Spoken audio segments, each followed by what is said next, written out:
Get yourself an SBR, a suppressed SBR preferably, and no, I do not mean an AR pistol. There's nothing wrong with AR pistols. They're actually kind of a great workaround, but having a real stock, having a vertical foregrip, having the freedom to be able to set it up the way that you want to set it up, that you truly want to, and not just in a way to comply so that you don't have to register it with the ATF, sure feels good. There are pros and cons to having a short-barreled rifle versus an AR pistol versus a longer-barreled rifle or anything else for that matter. And I think that there are more pros than cons when it comes to an SBR. There's a reason that most of my ARs and even other things besides ARs are SBRs, short-barreled rifles.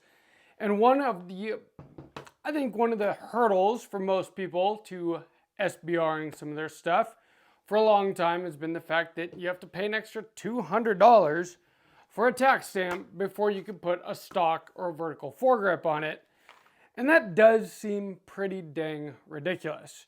I mean, you spend all your money on this build, you put it all together exactly the way you want, and then you got to give the government $200 to be able to finish the build, basically. I remember when I was putting together my Mark 18, that was the last part of the build that I did, was actually SBRing it, even though I'd already purchased the stock long before because I knew I was going to SBR it. But the thing is I could slap an SBA3 brace on the back of it and still at least use it until I decided to give the government that money. Well, pretty soon you won't have to pay for those tax stamps anymore. You will still have to go through the NFA process, a fingerprint, a mug shot, a separate background check. But it's basically the same thing as a 4473 that you do anytime you buy any firearm. And I understand and I agree that that is totally unconstitutional and we should absolutely not have to do that. And I also understand that, that a lot of people, well, they just throw a stock on it without doing that. And that's, your prerogative.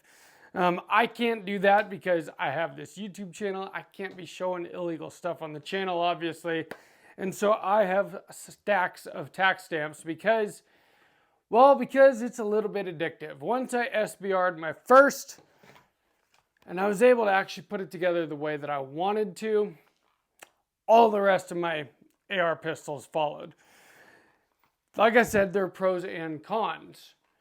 But one of the biggest cons has been that $200. And that $200 will be gone starting the 1st of January 2026.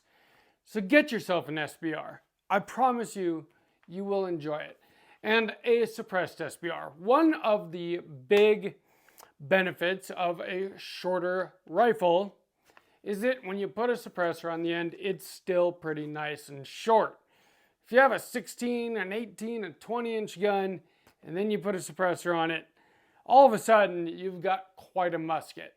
But you've got an 8-inch barrel like this, you can put a full-size suppressor on it, and this thing still feels very nice and compact. It's very easily maneuverable. There's a reason that this is my home defense gun. This is a 300 blackout chambered AR that I put together years ago. And then I kind of redid it on the channel last year, updated it, and really made it what I wanted.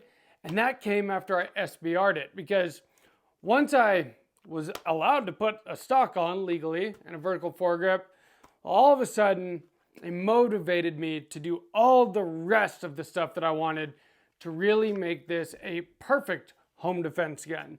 And for home defense, your gun should be perfect, meaning exactly the way that you would want it set up so that it is just easy and natural for you to pick it up and use it, in a situation, something that you don't even have to think about, but that gives you every advantage possible in a situation where you need to defend your life or your home. This video is sponsored by Aura.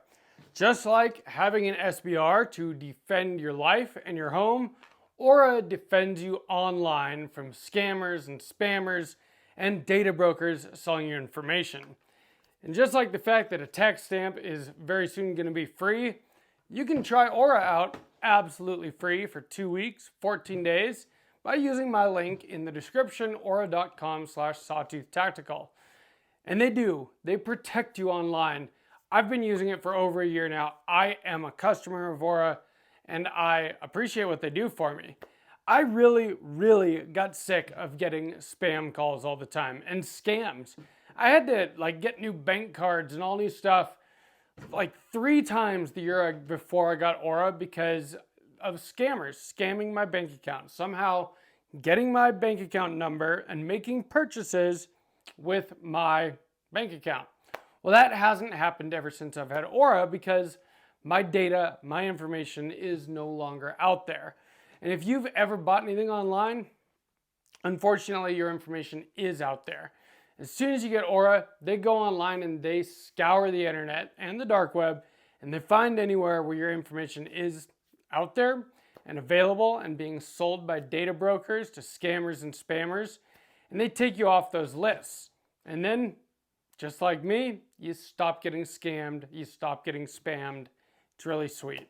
They do all of your other online security as well. You get a VPN so you can browse the internet safely and anonymously. You get data, I said that before, data broker removal. I mean, that's the biggest one to me.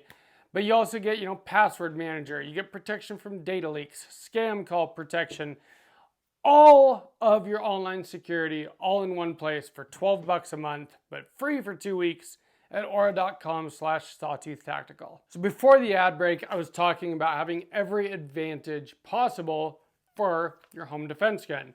But that should be for every gun that you own.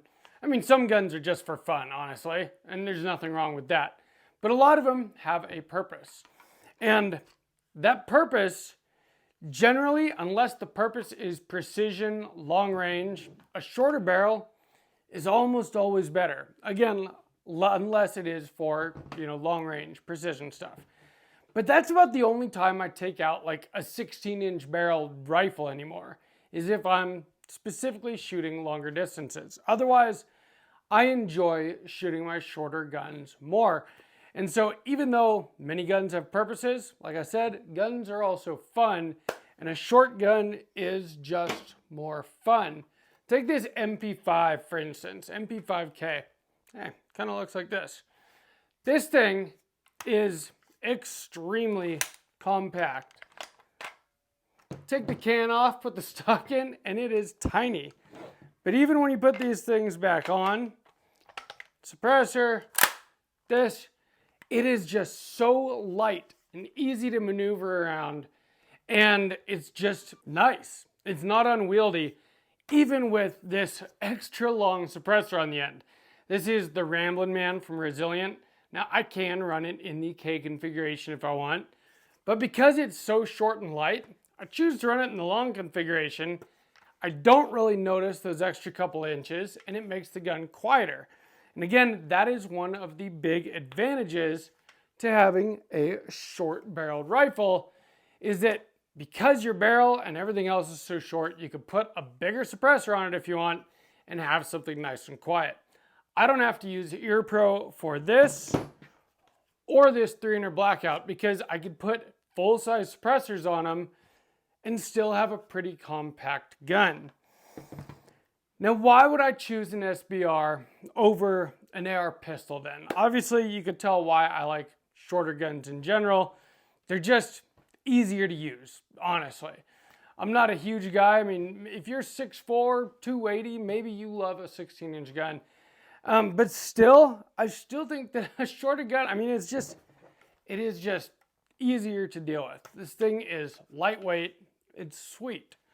And even if you add a bunch of stuff to it, like this, this Mark 18, I literally took a nice short light gun and made it as heavy as I possibly could. It's got a suppressor on the end also. Full-size mod light, laser aiming module for night vision, EOTech on the riser. This gun has everything that I could possibly need on a rifle. But you know what? Because it's nice and short, it still doesn't feel like some big unwieldy thing like well, honestly, like shooting a 16-inch rifle does. But then why SBR it? Well, for one thing, I do feel like on just about any gun, but especially on a short gun, a vertical foregrip is a really nice thing to have. To me, it's very comfortable. And I never felt that same way about angled foregrips. When I was first running AR pistols, I did try the different Magpul angled foregrips. They have like 2 different models. And they were fine, but I never felt like they were great. Whereas this, like I can't imagine running this MP5K without this vertical foregrip. Yes, you could do a magwell grip here, but I mean, this just feels right. And the same thing with this 300 Blackout. This was an AR pistol for a long time with just like a little finger stop and an SBA3 brace. Well, this just feels better. I can pull it into my shoulder. It indexes my thumb exactly where the light is every time. And it's honestly, it's just perfect. It feels perfect. And I can set up all my rifles the same way because whether they are longer barreled guns, like this 16-inch here, that has a vertical foregrip on it, or shorter barreled guns, I can set them all up the same, all with the same stocks, all with vertical foregrips. And then no matter what I pick up and use, it feels natural. And some rounds are made for being, used in a shorter barrel and some aren't. Mark 18, 5.56, 223. That round was designed for a longer barrel. So this gun is kind of relegated to, I'd say 300 yards and in. Especially, I don't have any magnified optic on it. I understand that that's what this is for. I have longer guns for longer ranges. But things like 300 Blackout, 9mm, these things work great out of short barrels. And so if you really want to maximize whatever round you want to use, chamber your short gun in a round that's made for a short barrel. 300 Blackout, has very fast burning powder. You have subsonic rounds. A short barrel makes a lot of sense for it. But again, why an SBR and not an AR pistol? Well, one of the biggest cons always to SBRing it was, of course, that extra $200 tax stamp. You still have to get a $0 tax stamp, but no $200 anymore. Another thing is that in order to take this across state lines, I do have to fill out a form and notify the ATF. People bring that up all the time as a reason not to SBR something. But the people that I know that have a lot of NFA items, what they do is they fill out that form at the beginning of the year, and the form lasts all year, and they're good to go all year, and they can basically do what they want. So I haven't ran into that yet, where I've had to bring an SBR across state lines. If I need to go across state lines, I've got other things I can bring. So that one's not a huge deal to me. Maybe you live somewhere right next to a state border and it is to you.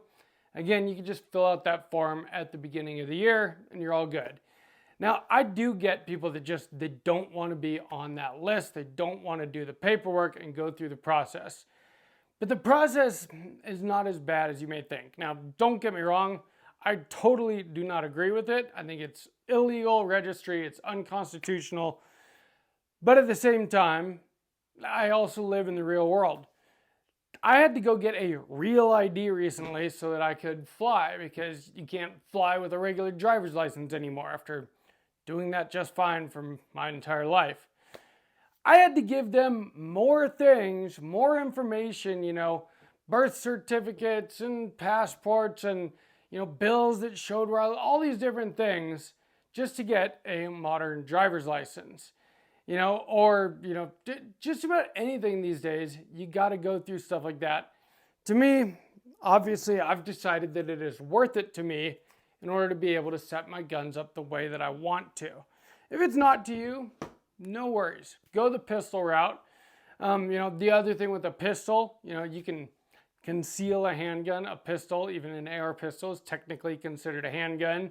You can carry it loaded in a lot of places, whereas many of those same places, you can't do the same thing with a rifle or an SBR. But to me, all of those things, like if I'm carrying a loaded pistol, like I'm carrying a loaded pistol, a handgun, honestly, yeah.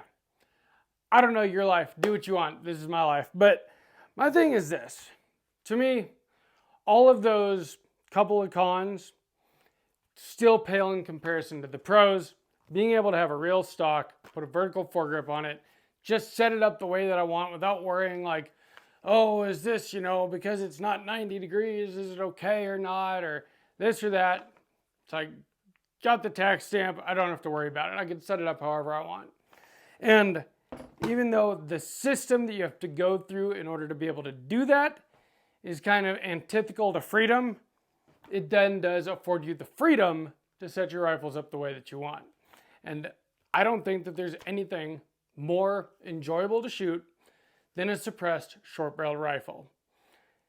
Correct me if you think that I'm wrong in the comments, but I mean, honestly, once you start shooting suppressed, once you start getting SBRs, you realize why people pay $200 extra for these things. Because even though that totally sucks, it's also totally worth it. And really soon, you're not going to have to pay the $200 anymore. So let me know what you guys think down in the comments. Is it worth it to you to have a suppressor, to have an SBR, or not? And let me know if you're answering if you have NFA items or not. Because if you don't, you probably don't know how good they really are. I get it. Some people just have a moral, they're not okay with it, whatever. I think that suppressors and SBRs are awesome. If you enjoyed this video, please give me a like. Make sure you're subscribed. And from Sawtooth Tactical, stay strapped or get clapped.